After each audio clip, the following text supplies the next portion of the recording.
Okay, welcome TCU Horned Frogs. When you, in preparation for this week's game, when you think of TCU, and I think of TCU going back, I think this is my fifth opportunity to go against Coach Patterson. You immediately think defense when it comes to his football teams. They're obviously in the same in a similar situation to what we are here at West Virginia now, second year in the Big 12. Right now we're both 3-5. It's challenging. Last year I think we both finished 7-5. The Big 12's challenging as we're figuring out. But when you think of TCU, it's all about the defense. They're really good on defense. They got a lot of returning starters. All 5 secondary guys from last year are returning starters. They're as good of a secondary as potentially as there is in college football. Was very impressed with them last year, and then after studying each and every one of their tapes this year, I'm even more impressed with them. But they have 7 or 8. I think they had 9 returning starters on defense coming back. They lost the field kids to the injury early. With that said, they got a lot of returning guys, and they're very well coached. His defensive staff's been together for a while. Been doing the same thing at TCU for about 15 years now. So he's got tremendous continuity with the coaching staff and has recruited guys to do the same thing there over the last almost decade. So good against the run, great against the pass. They play the ball in the air well. They go after the ball. Don't rush the passer as well as they did last year. They lost the NFL guy, and then obviously with Fields being out. But got to have tremendous depth. They play a lot of people, and will be a challenge for our offense. As everybody is well aware. We haven't been playing winning football on offense, and we need to continue to improve. Our guys are continuing to improve, are eager and excited about their preparation, and we'll expect to do the same thing this week. But it's going to be a challenge for us. We got to figure out a way to move the ball, and we got to figure out a way to get it in the end zone, and expect to do that. Offensively. They're searching a little bit offensively. They got great skill. They have 3 good running backs. They got 4 or 5 great receivers. They do have skill. They obviously going to play 2 different quarterbacks. Seems like everybody in the Big 12 is facing the same thing at the quarterback position. And you got to be able to deal with that. You got to be able to get guys out there and move the ball.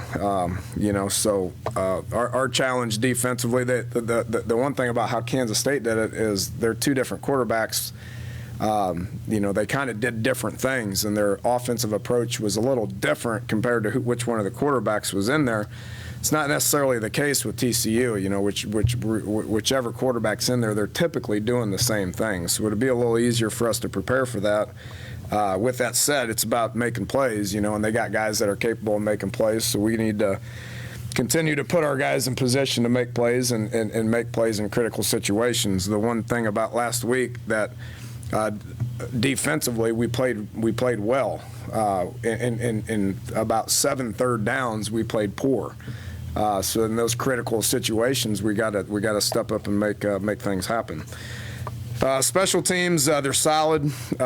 Coach Patterson's always, paid attention to that. Anytime you have a very disciplined, solid defensive football team, you're going to be good on special teams. I do think that we broke even in the kicking game last week, for the exception of the PAT field goal unit where we got one blocked, and then we didn't execute the fake the way we needed to.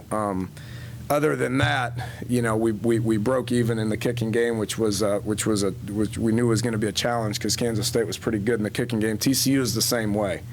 You can tell they spent a lot of time with it. Their coverage units are fantastic. Their return units are even better. They have good return guys. It comes with the skill that they have on offense, and you can tell that they pay attention to it. So it's going to be a big week for us in the kicking game. It's going to be a huge week for us offensively to attack their defense, and then defensively we need to continue to get better.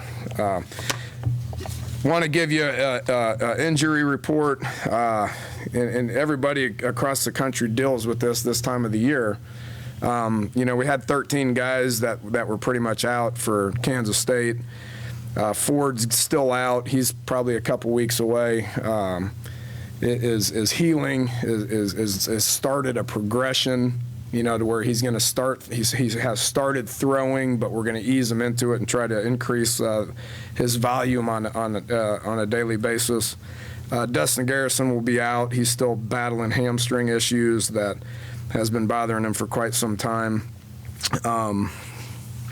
And our long-term guys, Wes Tonkery's out for the year. He's going to have shoulder surgery. I don't know if I made that announcement to y'all or not.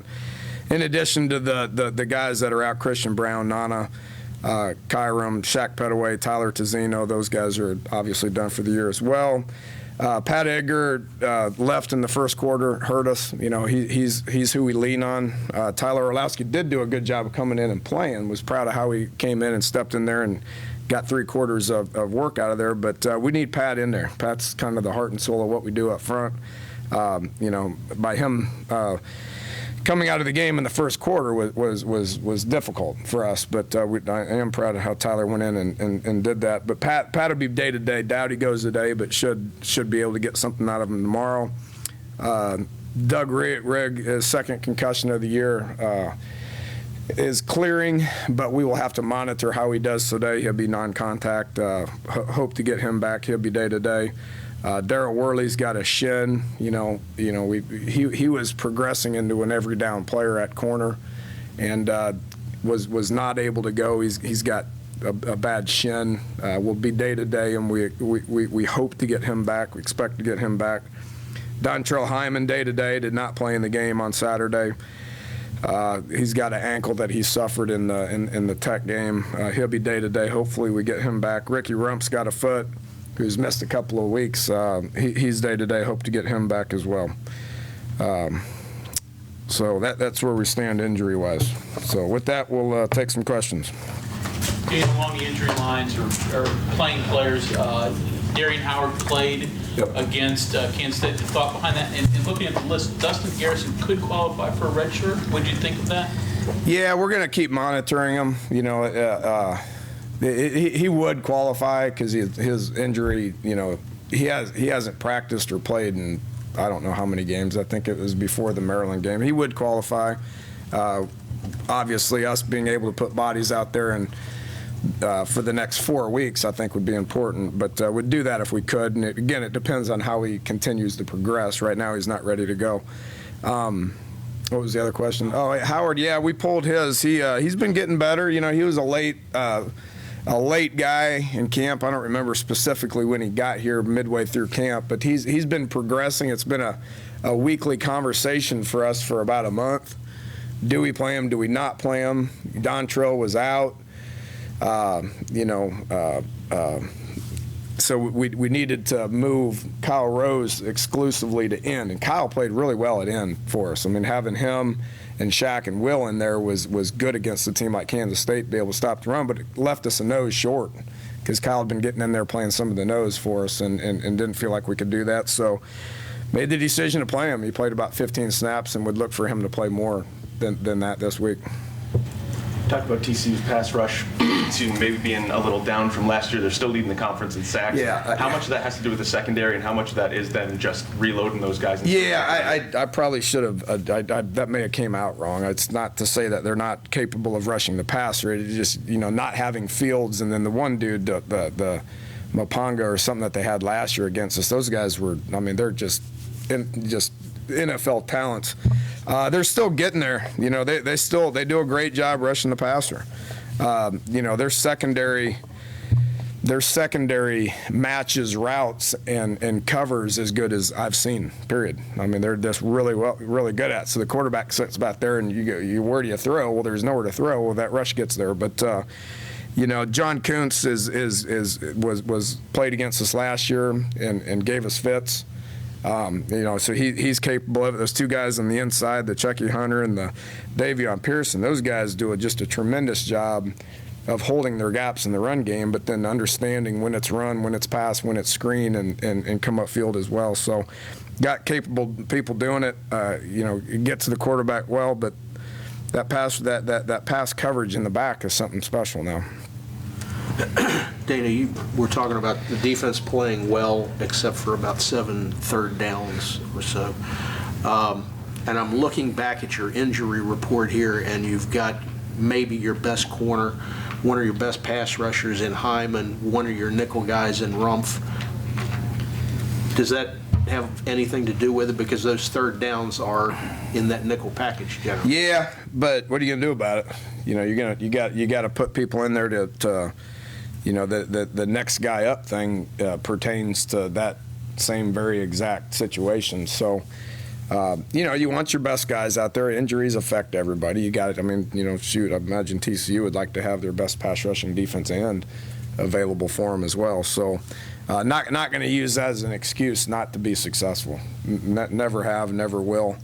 We were in position to make plays. We got to make plays. We got to trust what everybody does, and we got to execute, the proper coverage as it's called. So. Regardless of who the bodies are, they need to know what to do. They need to get in. They need to do it to their best ability, and it's our job to coach them up to do so.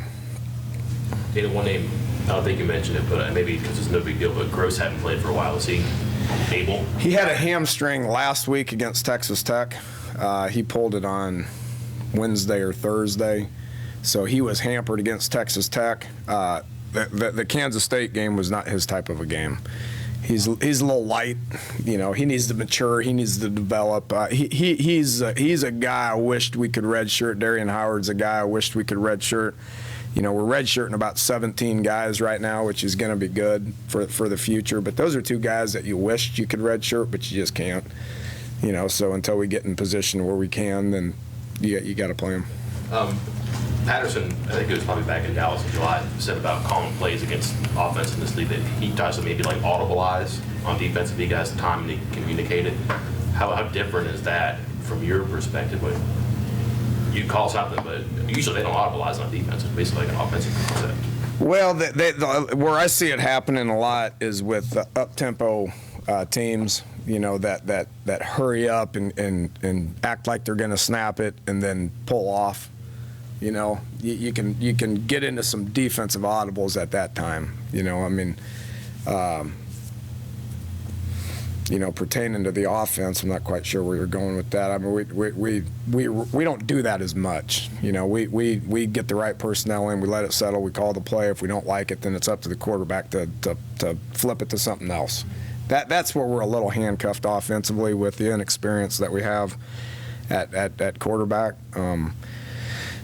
Defensively, we didn't have to face that against Kansas State. They were going to use up 40 seconds and snap the ball. TCU will push the ball. They'll no huddle. They'll go fast, just like Texas Tech did, like Oklahoma State did.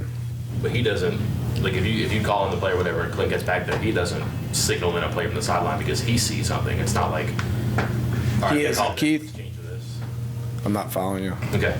You call a play and you run out there, right? Does he? You talking about me offensively? Yeah, and then Patterson on the other side, if he sees something and reacts, and he said that maybe it was a tempo thing, but if there's time, he's going to try to change it to get into a better call. That doesn't sound like it's a very common thing. No, you don't. It's not with all the tempo that's going on. You can't. I mean, it gets difficult to be able to do that. He's got his little play sheet like us offensively. We have our play sheet. He looks at it. He sees what the personnel is. He picks from a collection of things. Like, for instance, he made this comment on facing Kansas State on third downs. We were 0 for our last 6 or whatever it was, and we had a different coverage called on all 6. So if it doesn't work, you try something else and you live with it. You can't. I think I know where you're going with it, Mike. But you can't. You're not going to win football games by calling perfect plays. You're not.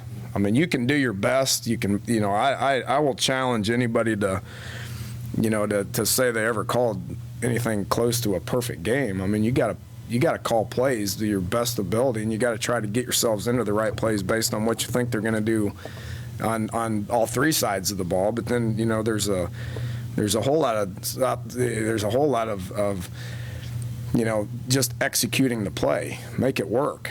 I mean, if you're covered, then you need to fight for the ball and catch it. You know, if a guy's unblocked, then at some point you got to make the guy miss. I mean, you got to make plays. You got to execute. You got to execute the plays that are called. That's the one thing that we need to do a better job, is just executing the calls consistently. You know, that takes time. You said the offensive look doesn't change much when Casey's in there, but I mean, in terms of them being able to execute it, how much does that change having a more veteran guy back there? I don't know how much more veteran he is. I mean, you know, the other guy, the Boykin guy's played quite a bit of ball too. You know, I mean, he played the whole game against us last year. I mean, he played the whole year last year. You know, and he's played the majority of the snaps this year. So he's played more in the last year and a half than Paul Hall has. You know, obviously over the course of a 4-year span, you know, he's taken probably a few more snaps, but they're both experienced guys. They've both taken plenty of reps. They're both capable of getting in there, executing the offense, and moving the ball. Probably not at the consistency like I'm talking about in their mind that they'd like to see, but probably only a matter of time before that gets worked out. Dana, we've talked a lot about quarterback play and the wide receiver play, you know, the skill stuff. But what I've seen when offenses aren't working an awful lot, it goes back to the offensive line play a lot. How is your line? I mean, it hasn't been discussed a whole lot. How is it held up and played? It's like everything that I'm explaining with our football team. Just the consistency is not winning football, you know, and we have been improving up front. Quentin Spain played the best game he's ever played on Saturday. Okay, so you know, we have been getting better. Pat Edgar continued to get better. His first 16, 17 snaps was really good, you know, and then obviously he goes down. Orlowski, Pankey, Marquise are young. They're going to keep improving. You know, in my opinion, you know, Fight and Kindler, you know, they need to get better. You know, I think they took just a small step back this past week, and they know that, and their challenge is get out there and get better this week. It's just consistent. You're right. I mean, you know, you can have average receivers if you have a great offensive line, you know. I feel differently about the quarterback position, but you need good quarterback play regardless if you have a good offensive line or a bad offensive line. You know, the good quarterbacks can bail out a bad offensive line at times. Don't know if a great offensive line can bail out a bad quarterback at times. They're still inconsistent, still learning to play together, still improving. I am pleased with their effort, their attitude, their will to get better and continuously try to improve. Dana, their defensive scheme is unique, 4-2-5. How unique is it compared to what you normally see, and does it change how you have to approach this week compared to other weeks? Nah, seeing it quite a bit. A lot of similarities in what they did and what Kansas State did last week. You know, we'll know what they're doing. You know, they're not going to trick us with what they do defensively. That's not their gig. I mean, their gig's to play with effort, to know exactly, to match routes really well, to stop the run, you know, with great technique. Their pad level on their D-line is just outstanding. They get low and they push the pocket. So knowing what to do, you know, drawing up plays against it, I can come up with all kinds of schemes that work against it. It's the execution that's difficult. They're going to cover people. We're going to have to make plays when we're covered. With regard to Clint, has he progressed as far as making checks at the line? I mean, from week to week, or at this point in the season, are you pretty much stuck? That ain't going to happen this year. I've come to terms with that. So he's going to do his absolute best in understanding the game plan, going out and trying to execute it the best he can. That's 100% off season. He needs to be able to take cut-ups from an entire year without the pressure of trying to prepare for an opponent, you know, and just be able to sit in a room and study it and then go outside and practice it for a couple of months and then go through all of spring ball and the whole summer. He's going to need that downtime, that off-season time in order to grasp what we're asking him to do. Would that be Which is not surprising. Sure. Not surprising. Would that be in the mental part, on the physical part, when he misses some close throws like that? Is it a mechanical thing? Is it just focus and being comfortable, or Can you break that It's a down? combination of a lot of it, probably. He had some issues last week, not trusting the offensive line as much as he should. He got antsy. His eyes weren't in the right spot all the time. He skipped some reads. The communication was good. We fixed that. I mean, we don't have communication issues. I mean, we fixed that with reps and with practice. The continuity with the receivers will improve with time.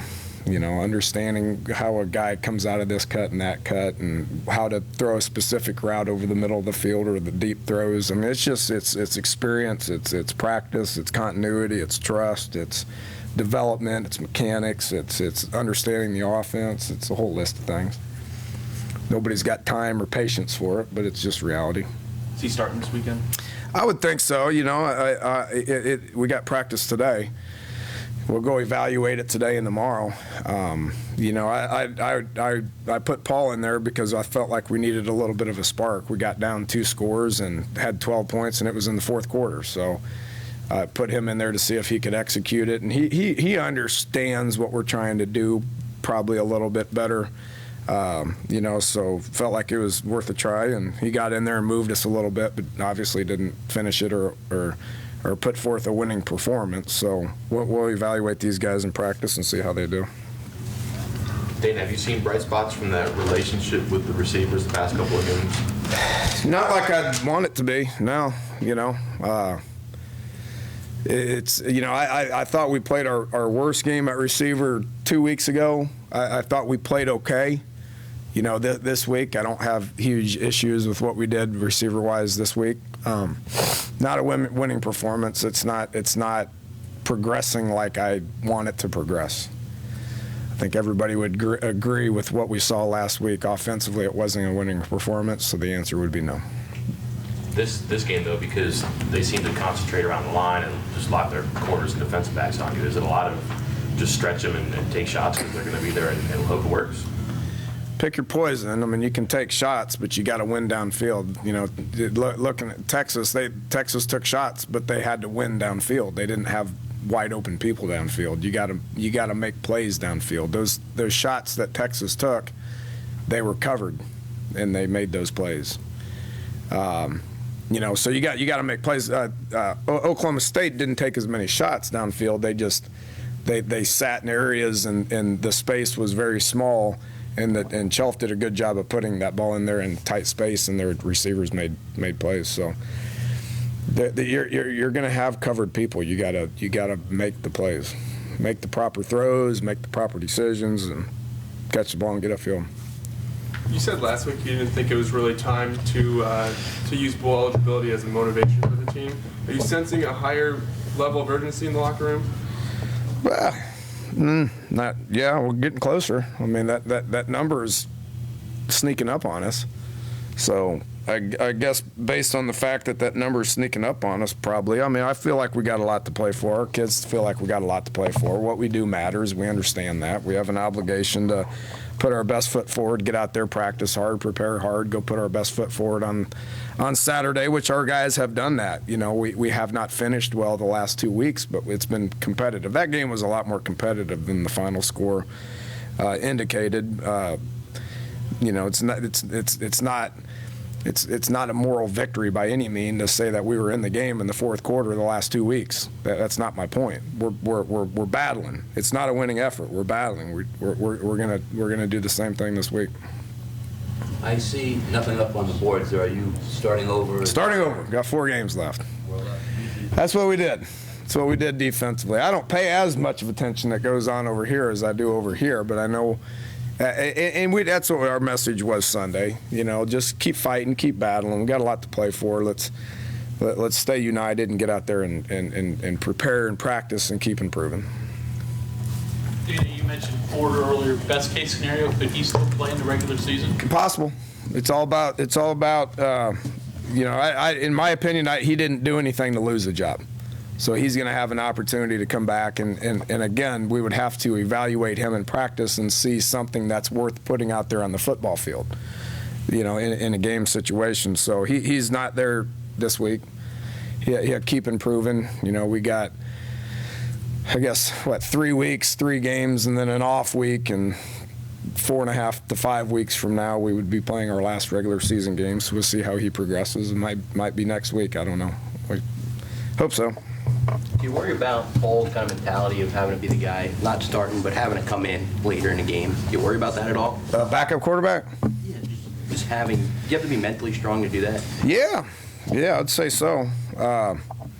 It's what backups are. You know, I mean, you got to face whether you like the decision, whether you don't like the decision. You got to understand what your role is.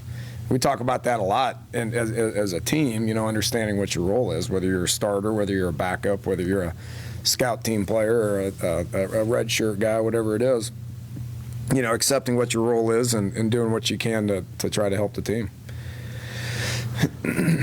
Not really TC related, but one thing you've mentioned in the last couple times out has been facilities. Really quickly, I mean, since you've been here, one or two of the biggest things you feel you've accomplished facility-wise, and what are the next couple of big-ticket items you have on your list you want to see?